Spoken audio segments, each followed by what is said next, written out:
गावाकडची सकाळ म्हणजे वेगळीच मज्जा, थंड हवा, पक्ष्यांचा आवाज आणि शांत वातावरण. प्रत्येक सकाळ आपल्या आयुष्यात नवीन संधी घेऊन येत असते. त्यामुळे काल काय झालं ते विसरा, कारण प्रत्येक दिवस हा नवीन सुरुवात घेऊन येतो. मी माझ्या दिवसाची सुरुवात गरम पाण्यात जिरा आणि ओवा घालून करते. जिरा आणि ओवा पचण्यासाठी खूप चांगले असतात. यामुळे गॅस, अपचन कमी होतं आणि शरीरही हलकं वाटतं. म्हणून शक्य असेल तेवढं घरचे उपाय करत चला आणि ह्याचे रिझल्टही खूप छान येतात. माझी अंघोळ वगैरे झाली की मी पटकन इकडे भाकरी वगैरे करून घेतल्या आणि ह्याच तव्यामध्ये मेथीची भाजी करायला घेतली. मेथीची भाजी ही कधीच मी कढईत करत नाही. त्याचं कारण म्हणजे कढईत मेथीची भाजी केली की असं खूप त्याला पाणी सुटतं आणि ती मेथीची भाजी गवतासारखी होते. तव्यामध्ये मेथीची भाजी केली ना खूप छान होते, सुटसुटीत. त्याला तेलही छान सुटतं. त्याच्यामुळे मी तव्यातच मेथीची भाजी करत असते.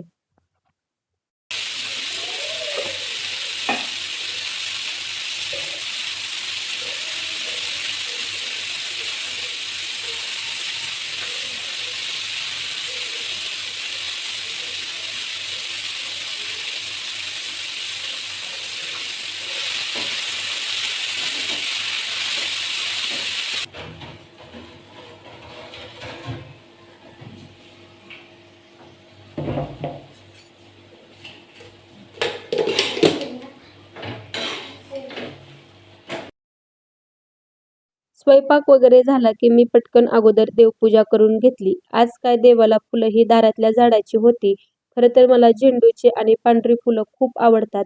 त्याशिवाय देवपूजाच केल्यासारखी वाटत नाही, कारण माझ्या काल लक्षातच राहिलं नाही. आज शेतामध्ये गहू करण्यासाठी मशीन आली होती. खरं तर हा गहू आम्हाला आमच्या सासूबाई आणि सासऱ्यामुळे पाहायला मिळतो, कारण यामध्ये मेहनत दोघांची दिसते. आम्ही सगळे कामामध्ये असतो तेव्हा हे शेतामध्ये काम करत असतात. त्यांच्या मेहनतीमुळे आम्हाला हा अनुभव पाहायला मिळतो. हा येणारा गहू मशनीतून सांगतो, धान्य, शेती आणि मेहनत आपल्याशी बोलते.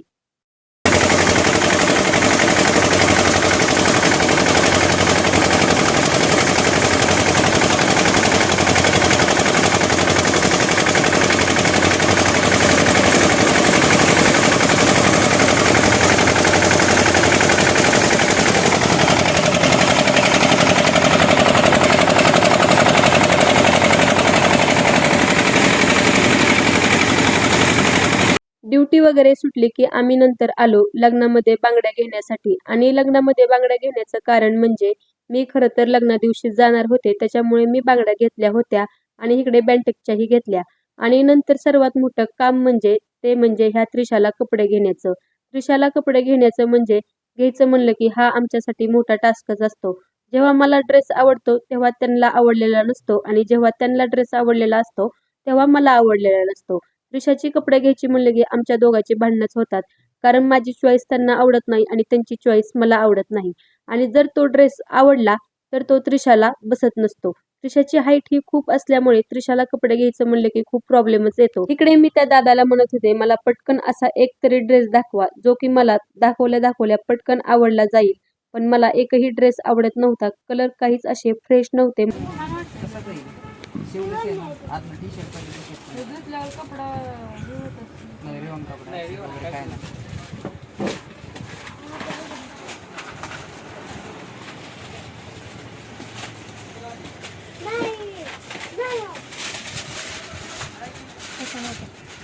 त्याच्यानंतर आम्ही गेलो दुसऱ्या दुकानात. तिथं मला एकही ड्रेस आवडला नाही आणि ह्या दुकानात तर इतकी गर्दी होती की विचारायलाच नको.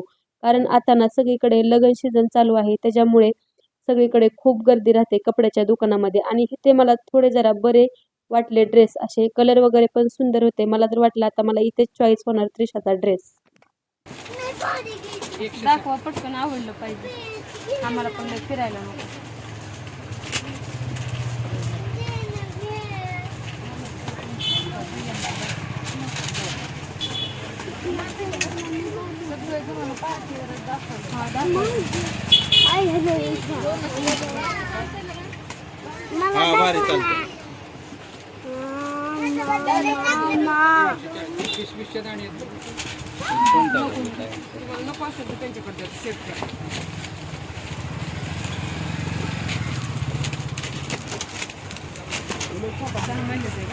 चार महिने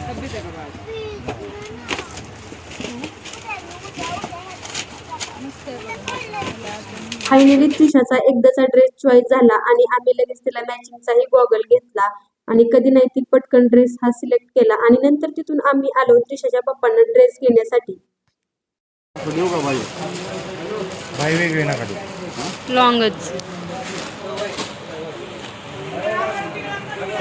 मला नाही द्या, मला पिठाचे वगैरे. थांबा जरा.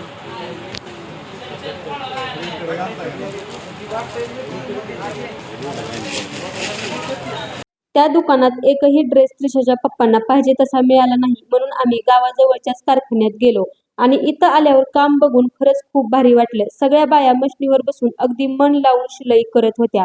किती शांतपणे आणि किती सुंदर काम ह्या महिलांचं चालू होतं.